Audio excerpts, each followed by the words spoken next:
Sentados. Bien. Gracias, Marco. Bien sentados. Bien sentados. Bueno, vamos a seguir de a poquito, pero vamos avanzando. Onda, ¿vieron el cuento de Manuelita que iba... No, Manuelita no, la liebre de la tortuga era que avanzaba y al final terminó el cuento. Nosotros vamos así con nuestro estudio. De a poquito, pero avanzamos. Estamos estudiando, estamos en la parte de método inductivo, dijimos que estamos todavía en la parte de juntar información para poder entender el texto. Terminamos toda la parte el miércoles pasado de trasfondo histórico. ¿Se acuerdan que buscábamos en el contexto histórico de un pasaje? Hacíamos un montón de preguntas. ¿Qué preguntas? Les aviso, no hay ni turrón ni alfajor ni nada. ¿A quién? ¿Para qué? ¿Cómo? ¿Cuándo? ¿Por qué? ¿Y para qué? ¿Dónde? ¿Y dónde? Casi. Muy bien. Me faltó una. Le hacemos todas esas preguntas al pasaje, vamos encontrando un montón de información. Todo eso nos ayuda mucho más a entender el texto. Ahora seguimos investigando. Nos perfeccionamos como detectives y hay otro contexto que tenemos que estudiar. Después se pelean. Cualquier cosa lo arreglan después de la puerta para afuera, la salida, se esperan ahí, como hacíamos en la escuela, y ahí arreglan todo. Siguiente contexto que tenemos que estudiar, dijimos, es el contexto cultural, que no es lo mismo que contexto histórico, aunque muchos libros que te enseñan hermenéutica ponen las dos cosas juntos. A mí me gusta separarlo, porque contexto histórico tiene que ver con acontecimientos, con eventos, cosas que pasaron alrededor del texto. ¿Qué pasó? ¿Qué noticia le llegó al escritor que lo hizo escribir? Y él escribió motivado por algo, y todo gira en torno a eventos. Eso es histórico. El contexto cultural gira en torno a la cultura. Modo de vida. Modo de vida. O sea, no es qué se hacía, sino cómo era. Te está describiendo. No te está diciendo qué hacían, sino cómo eran ellos. Cómo era su cultura, cómo era su entorno. ¿Qué se entiende por cultura? Ahí en el apunte hay una definición, dice que es el conjunto de conocimientos, ideas, tradiciones y costumbres que caracterizan a un pueblo, a una clase social, a una época, etc. O sea, hay una cultura, hubo en el siglo XVII, distinta a la que hay en el siglo XX. Cambió la cultura porque cambió el tiempo. Ahora la cultura cambia también de acuerdo al lugar. No es lo mismo la cultura nuestra que la cultura de China. Aunque estemos en el mismo tiempo, somos distintos. Entonces las culturas se caracterizan, están agrupadas no solo por un tiempo, por un lugar, pero son distintas unas de otras. Hay distintas culturas. Estaba leyendo un poco en internet sobre el choque cultural que saben tener algunas personas al viajar a otro país. ¿Quién no conoce a alguno que se viajó a Estados Unidos para tener un mejor futuro, juntar plata? Estaba trabajando, le iba bien, pero no aguantó y se volvió. ¿Alguna vez escucharon un caso como ese? Todo, ¿no? ¿Por qué? Porque era una cultura distinta, no se adaptó. Era tan distinto el entorno, la sociedad, las costumbres, el idioma. No pudieron aguantar una cultura así. Ahora, eso vos estás pensando en culturas contemporáneas, o sea, lo único que hicieron es viajar a otro lado. Ahora, imagínate, pensar en la diferencia cultural entre nosotros y el pueblo de Israel, o el Medio Oriente, ahí donde se escribió la mayoría de la Biblia. O sea, estamos separados por medio planeta más o menos de distancia, pero por 2000 años de historia. O sea, si pudiéramos meter una cápsula del tiempo y viajar allá y plantarnos en ese lugar, nos iría peor que lo que se fue en Estados Unidos. Un choque cultural tremendo, o sea, un tac, una piña te da la cultura en la cara, porque es algo totalmente desconocido para nosotros. Ahora, cuando leemos la Biblia, estamos leyendo esa cultura, o sea, toda la Biblia tiene una cultura así de distinta de la nuestra. Por lo general lo que pasa cuando leemos la cultura no nos produce ese choque o ese conflicto de decir, wow, qué distinto que son a nosotros. Ahora, ¿por qué no nos produce eso? No sé, ¿nunca te lo preguntaron? No, jamás. Yo creo que porque tendemos a pensar que la gente que figura acá son muy parecidos a nosotros. O sea, como que mentalmente los leemos como si ellos vivieran en nuestro tiempo o en una cultura no tan distinta. Pero no nos parece raro un montón de cosas. Ahora, si realmente conociéramos la cultura de los tiempos bíblicos, vos leerías y te daría un choque cultural como si viajaras a ese lugar, porque verías tantas cosas distintas y entendiéramos toda la cultura que hay detrás que nos impactaría. Ahora, vamos a leer un poquito.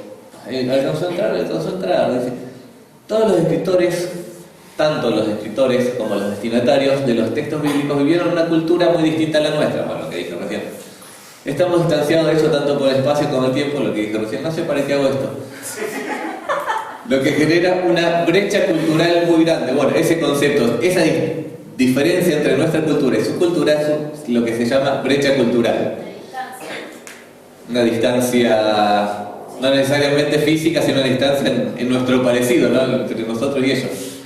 Si pensamos en cultura política, religiosa, económica, militar, agroindustrial, social, arquitectónica, etcétera, etcétera, debemos reconocer que cada uno de esos aspectos es muy distinto a la cultura que tenemos hoy. El problema de tener una cultura tan distinta es que muchas veces lo que leemos está condicionado por la cultura. Por ejemplo, imagínate que agarra un chino que hizo un curso básico de español y más o menos entiende español, puede leer español y vos le das el Martín Fierro. Pero se lo das a cualquier argentino y más o menos lo entiende, ¿no? Y digo más o menos porque hay mucho lunfardo que ya pasó a la historia y no lo conocen. Pero porque es un texto, bueno, este es un ejemplo extremo de algo que está muy arraigado en nuestra cultura, que sería imposible para leer, para entender en otra cultura. Hay aspectos de la Biblia que están influenciados por la cultura. Casi cualquier texto de la Biblia tiene algunos atisbos de cultura y desconocer la cultura hace que nos perdamos un montón de detalles.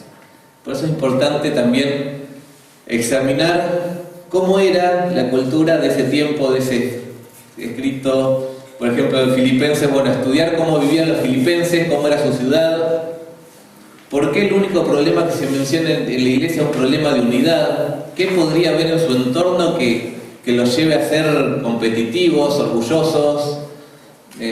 Bueno, no le voy a dar esa respuesta ahora porque no lo investigué. Es más, creo que sí, pero no me lo acuerdo bien y no lo quiero decir mal. Pero hay datos de Filipos. ¿Cómo era el viaje para llevar la carta de Filipos a Pablo? ¿Cómo hizo para encontrar a Pablo? Hay datos que pueden servir. Cómo era la cárcel, cómo era el pretorio, cómo rotaban los soldados. Podés encontrar datos. Y así con cualquier carta. Este es el apunte de los pasos. Siempre le damos un montón de pasos para hacer todo. Bueno, pasos para examinar el contexto cultural. Primero, reconocer y resistir la tentación de leer nuestra propia cultura en el texto. Lo hacemos mucho. La tentación que enfrenta el intérprete del siglo XXI cuando estudia la Biblia es leer su propia cultura en el texto antiguo. Entender la Biblia correctamente va a requerir que podamos vaciar nuestra mente de la forma en que percibimos nuestra cultura y la llenemos de la percepción correcta de la cultura de la época en que se escribió el texto. Qué pasaje largo.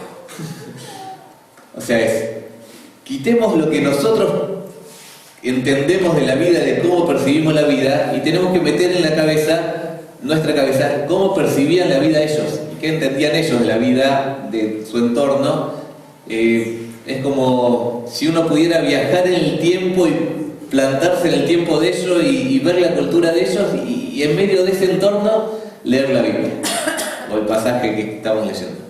Es difícil, pero tenemos que ver, es como o si tenemos un lentecito, ¿vieron esos lentecitos que tienen colores que se usaban en los 80, creo que ahora se usan de nuevo? Azules, rojos, vos te pones el lente, ves todo de ese color. Bueno, saquémonos el lente de nuestra cultura, lo dejamos a un lado, agarremos de la cultura de ellos y nos ponemos y vemos todo a través de ese lente. Ahí en el apunte hay un ejemplo, página 32, de un tal Joel Williams que cuenta una anécdota que le pasó a él. Dice, lo leemos ahí directamente, el apunte. Sí, eso. Recuerdo una clase donde el texto para estudiar era la declaración de Jesús: tú eres la sal de la tierra, de Mateo 5:3. En ella se dieron ejemplos del uso de la sal en tiempos modernos. La clase discutió el uso de la sal para derretir la nieve y el hielo en las carreteras. Un estudiante compartió sobre la mayor belleza relativa de los peces de agua salada sobre los de agua dulce. La clase estaba muy emocionada cuando alguien nos recordó que la sal se usa para hacer helados caseros. Otros usos de la sal fueron ofrecidos. El profesor mantuvo la discusión en movimiento. Muchas personas participaron.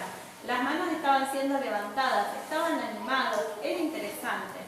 El profesor siguió diciendo: sigan disparando esas ideas. Tú haces la conexión. No voy a explicar cómo se aplican todos estos factores, pero la gente se fue pensando que era una buena clase de Biblia.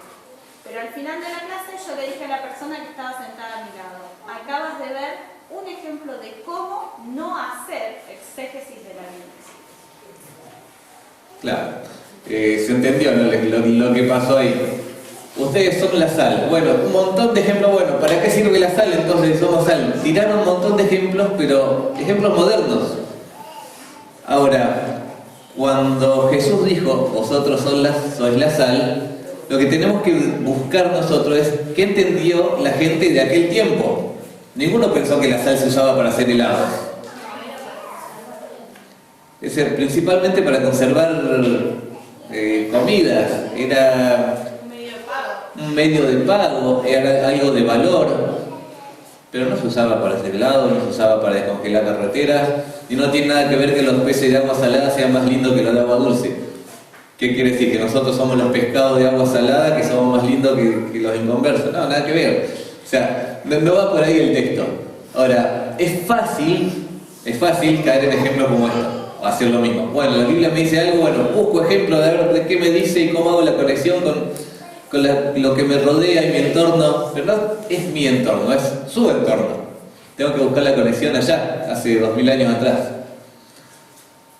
Segundo paso, crecer en nuestra familiaridad general con el fondo cultural del Antiguo y Nuevo Testamento. ¿A qué se refiere? Seguro que ahí lo dice. La mejor manera de hacerlo es leer libros donde se nos cuenta cómo era la cultura de tiempos bíblicos. ¡Qué interesante! ¡Qué divertido! Por ejemplo, modos y costumbres de las tierras bíblicas. Ahí están todos libros que se pueden comprar por Mercado Libre, creo. Ahí ya mandé un chivo. Bueno, por internet. La vida en tiempos de Jesús el Mesías, antigüedad de los judíos, historia del Nuevo Testamento. Hay manuales que te cuentan cómo era la vida en aquel tiempo. Y por ahí estaría bueno hacerlo. Yo de todo eso lo único que leí fue modos y costumbres de tierras bíblicas. Y no lo leí, lo escuché. Me bajó un programita que te leía los textos y me lo leyó todo mientras trabajaba, lo escuché. Está bueno porque te cuentan, ese en particular, cómo eran las casas, cómo era la agricultura, cómo era la vestimenta, cómo eran los tiempos de las comidas. Te da un montón de datos de la cultura de tiempos bíblicos. Entonces después cuando estás leyendo el Nuevo Testamento y lees algo que pasó en una casa, sabes cómo era la casa, si se juntaron a comer sabes cómo comían, y te podés hacer en tu imagen mucho más nítida, en tu mente, la imagen mucho más nítida de lo que está transmitiendo el escritor. porque esto es la misma imagen que se hacían los lectores al leerlo. Es importante, es útil, es aburrido, pero es útil. Identificar los aspectos culturalmente condicionados del pasaje bajo consideración. ¿A qué nos referimos? Obviamente no todo, cada versículo hay una indicación o un contexto cultural que yo puedo ir y estudiarlo. Esto se agarra con la práctica. Vos vas leyendo y por ahí hay cosas que te hacen ruido. O cosas que decís, bueno, pero eso por ahí esto en aquel tiempo era distinto. Y te vas y lo investigás. Un par de ejemplos. La parábola del sembrador. Lo usamos un montón, ¿no? Bueno, ¿cómo se sembraba en aquel tiempo? Al bolero. Iban caminando con la bolsita de semilla, tirando, y de vuelta por el campo, tratando de abarcar todo. Obviamente, ¿por qué cayó la semilla entre caminos, en el camino?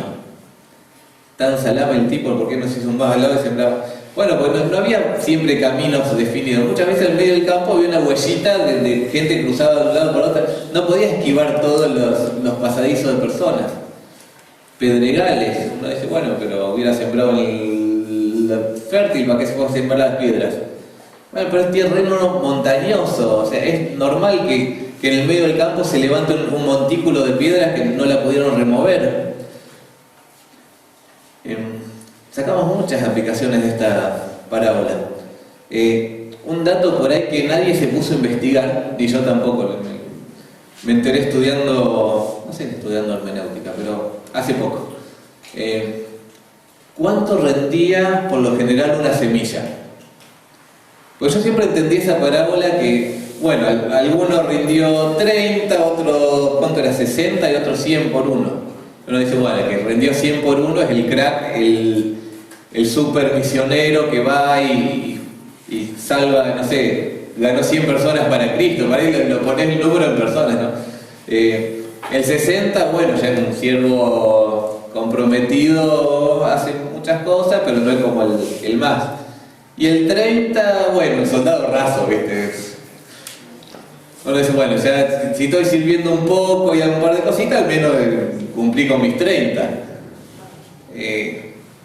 Confieso algo. Siempre mi meta, no sé, me tapaba ahora que la pienso. Cuando estaba estudiando en Palabra de Vida me había puesto la meta de, bueno, yo al menos quiero alcanzar 30 personas para Cristo. O sea, al menos 30, lo que menos consiguieron 30 es poquito, bueno, quiero alcanzar a 30. Si es que el 100% de la gente que tomó decisión conmigo fue sincera, por ahí lo logré, pero dudo ahora. Pero bueno, uno ve el 30 como el poco, ¿no? Al menos yo lo vi así, no sé de ustedes. Ahora, vos te ponés a estudiar agricultura del siglo 0, 1, no sé cómo sería. Lo que más, o sea, el rinde normal de una semilla era 5 por 1. Vos sembrás una bolsa de trigo, cosechás 5 bolsas de trigo. Es negocio todavía, es negocio. Vos decís que poquito, sí, pero el trigo que tenemos ahora está súper modificado genéticamente a través de 2000 años de perfeccionamiento, mezclas, inventos, genética, y bueno, ahora sí, ahora te rinde 100, 200, no sé cuánto te rinde una semilla de trigo. En aquel tiempo eran 5. Con suerte, 6, 7. 10 por 1 era, no sé, un golazo de media cancha, de arco a arco. Dios te había bendecido con lo mejor de la tierra porque cosechaste 10 por 1. Ahora, Jesús lo que está diciendo en la parábola del sembrador, que aquel que fue sincero, que aquel que aceptó a Cristo, que aquel que realmente es un hijo de Dios, lo que menos va a cosechar son 30.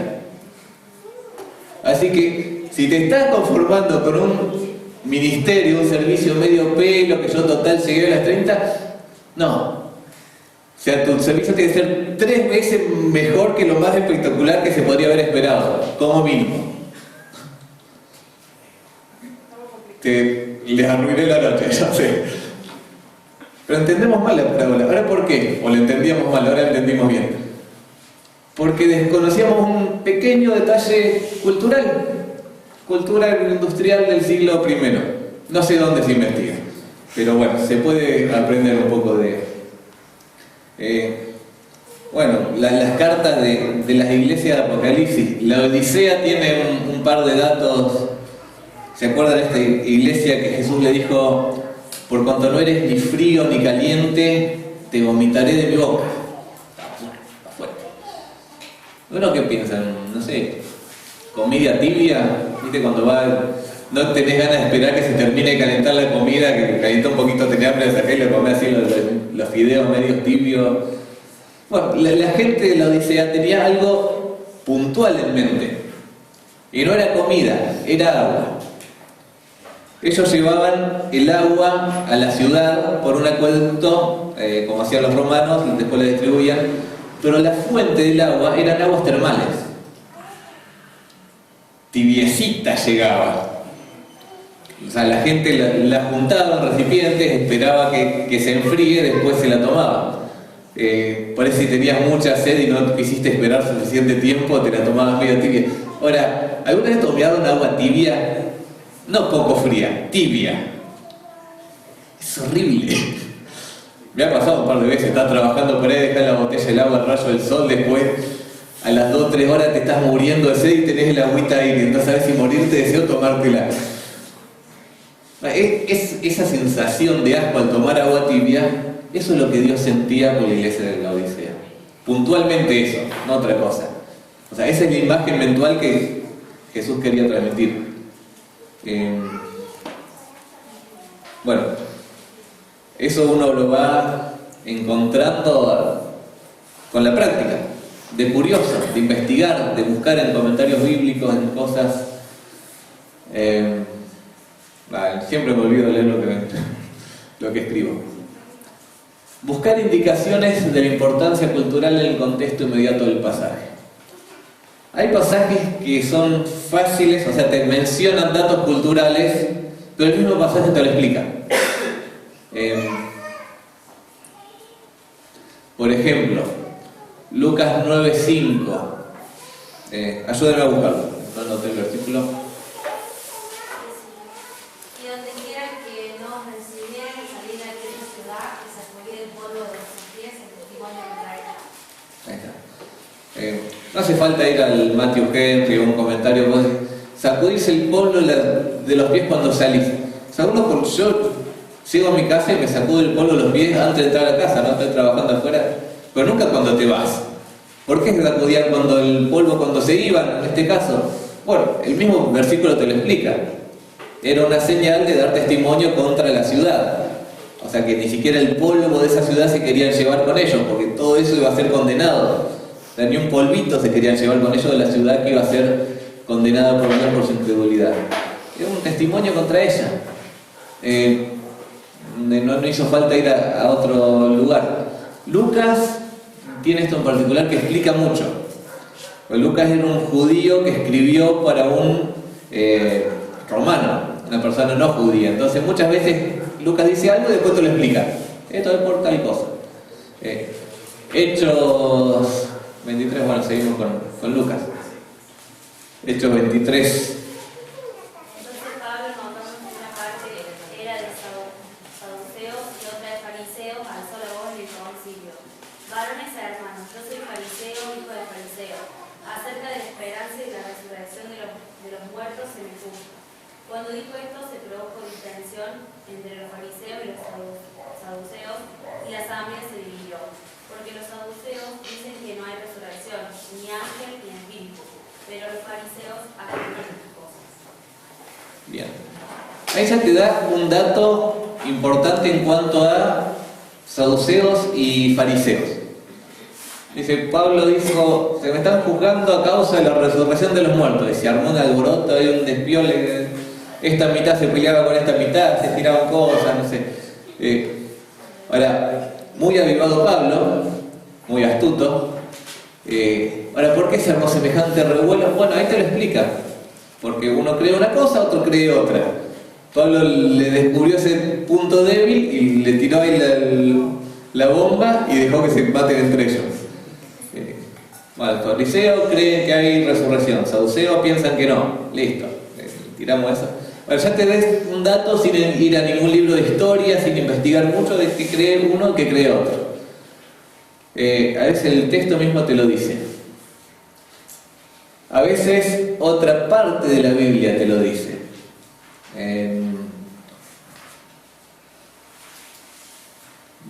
Bueno, vemos ese nomás, de Jeremías 3.6 y Deuteronomio 12.1.2. ¿Quién busca Jeremías 3.6?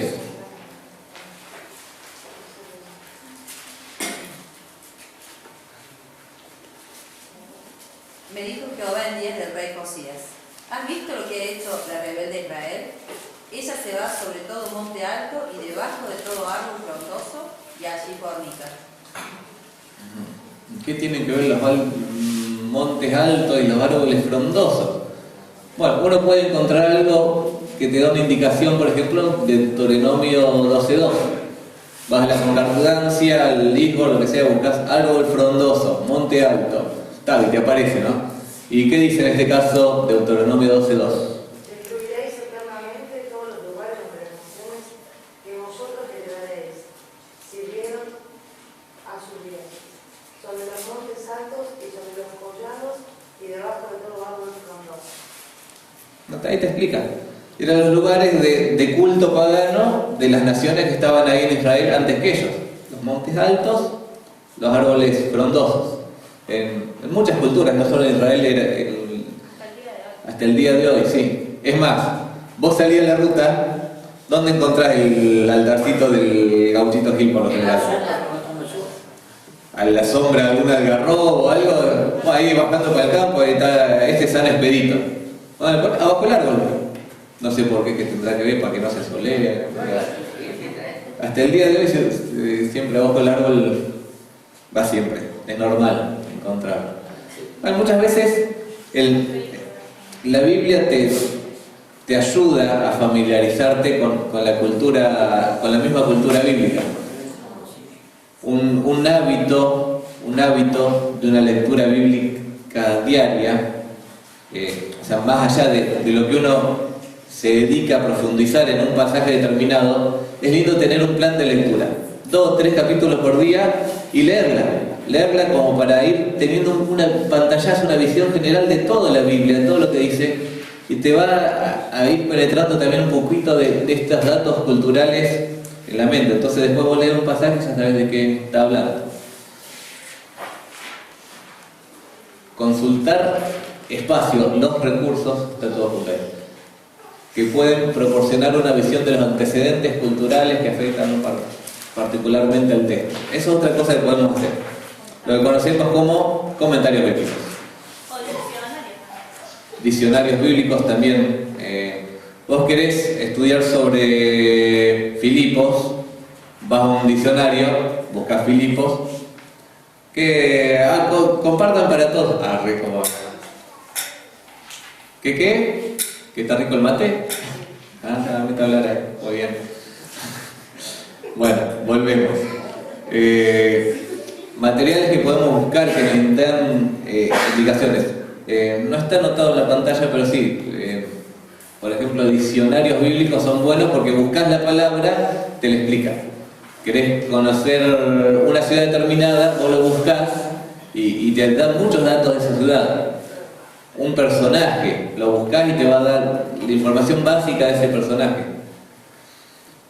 Hay después libros un poco más especializados, comentarios.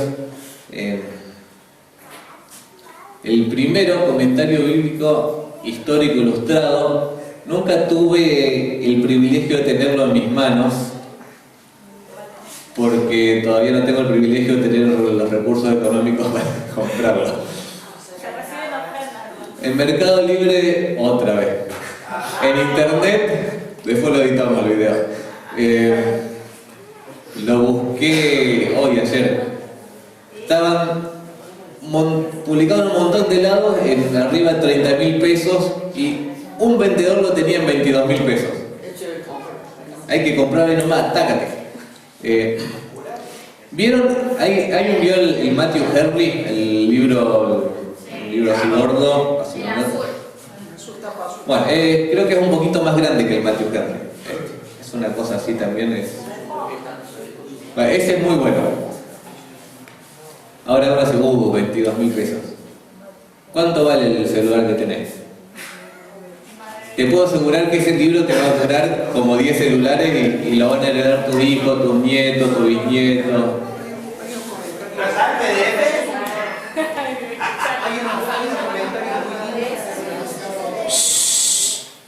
Hay unos comentarios muy lindos que vienen de William McDonald, del Nuevo y Antiguo Testamento, texto por texto, y el otro, el Matthew Henry, viene por capítulo, explicación. El Matthew Henry, o sea, en este aspecto del trasfondo cultural no va a ayudar mucho. Lo que hace Matthew Henry, te hace comentarios más bien devocionales. Él agarra el texto y te tira alguna enseñanza, alguna aplicación, o sea, pero no te dan sí la información que hay detrás del texto. Como que él lo estudió y te lo explica, pero no te da la base y no te ayuda a entender por vos mismo. O sea, por ahí es más útil cuando ya estás terminando un estudio, o sea, sacaste todo lo que a vos se te ocurra, y bueno, buscar el Matthew Henry a ver si se te escapó algún detalle, alguna aplicación más que podías encontrar. Para eso es muy bueno. Pero en este punto el Matthew Henry no se queda un poquito corto. Después, bueno, los comentarios de Hendrickson, ese viene en tomos de a 1 o 2 libros, de acuerdo al largo del libro, y cada tomo también está 7, 8.000 pesos. Los comentarios de Samuel Pérez Millos vienen igual, pero más caros, pero están buenos. Y el otro es un atlas que también te ayuda mucho en lo que es geografía, distancia, esas cosas. Ahora, uno dice, pero tanto hay que invertir para sacar un par de datitos culturales. Bueno, pero ya vieron que por un dato cultural nos perdimos la mitad de la parábola del sembrador por no conocerlo. Hay diccionarios también que traen, como estilo Atlas, los mapas, nosotros tenemos Hay mucho.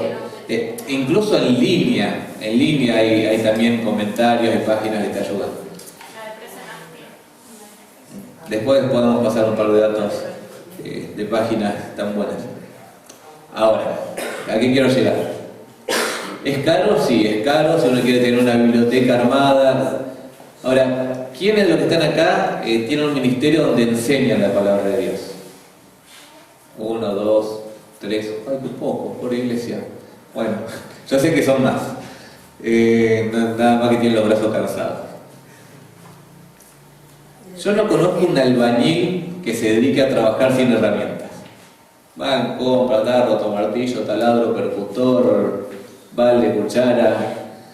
Cocinero que se dedique a cocinar sin herramientas de cocina, pastelería. Costurero sin máquina de costura. Ahora, somos maestros y no queremos invertir en nuestras herramientas muchas veces. Porque es menos importante el enseñar la palabra, o porque me puedo conformar con hacerlo más o menos, si hacerlo bien me cuesta plata. Por ahí yo sé que no te da para comprar toda la colección de los comentarios de Hendrickson. Sí, debe estar como arriba de 80.000 pesos, si no me quedo corto.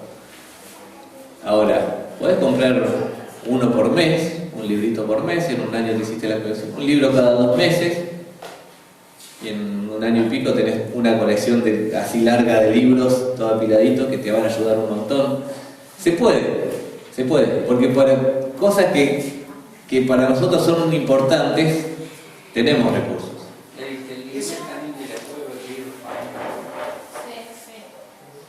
Sí. Bueno, o sea, los desafíos a invertir en herramientas de estudio bíblico, ya sea que enseñes o no, pues la Biblia no es solo para enseñarla, es para entenderla y para vivirla.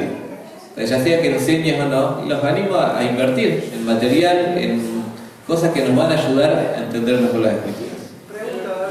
Pregunte.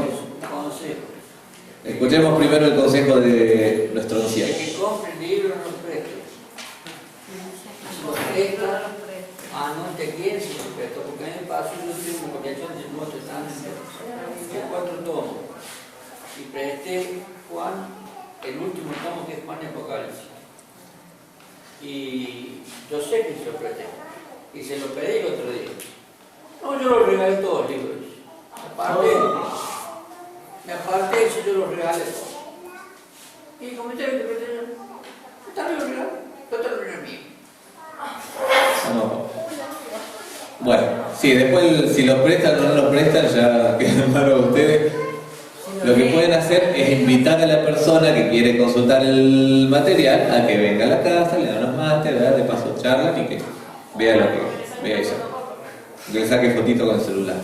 ¿Quién me va a decir algo? Hay pusiste unos autores. ¿Es recomendable esos autores o podés? Pregunto porque como estaban más puestos ahí. O sea, esos son materiales que conozco, o sea, ya sea porque los he visto o porque me los han recomendado a mí. Igual ningún autor es infalible. O sea, Hendriksen tiene una inclinación partista muy importante en algunos comentarios, pero no quita que toda la información que te da del texto, del trasfondo y un montón de datos son muy acertados. O sea, si te explica sin él interpretar el texto, todo lo que te explica del trasfondo, del contexto, es muy muy bueno el trabajo que hace. Y tampoco interpreta tanto, pero sí se puede ver algunos detalles pero, o sea, si nos ponemos a analizar autor por autor a quién le encontramos el error, no tenemos que ir a ninguno. O sea, hay que hacer lo que dice Tesalonicenses, examinar todo, retener lo bueno. Y hay cosas muy buenas para retener, de estos autores y de otros también. ¿Alguna pregunta? Si no, hoy terminamos un poquito más temprano. O menos tarde. David, ¿cómo se llama Sí. el libro o diccionario que creo que es caro? ¿Es de 30.000? O el Anderson. El de... Puede ser que venga digital, ¿no? Comentario bíblico. Hay que chequearlo. Creo que lo creo. Casi No sé, todos estos libros los conseguís digital. Después escríbemelo por WhatsApp y me fijo. Dale. Era comentario... se me fue ahora. Comentario bíblico histórico ilustrado, algo así.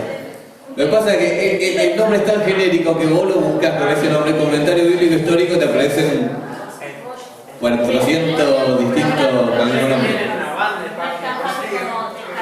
Bueno, después lo que voy a hacer con la clase que viene, voy a traer también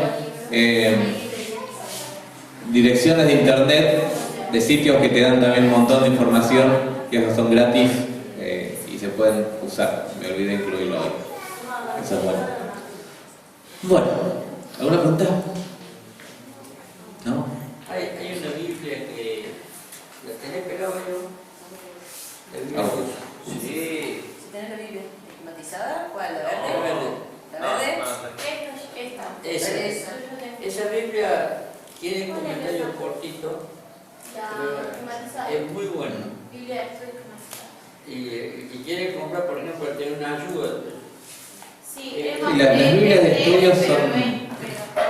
y tiene todos los mapas. Tengo otra que le ven 14.000 pesos. Se lo está haciendo negro. Las Biblias de estudio también saben darte información cultural.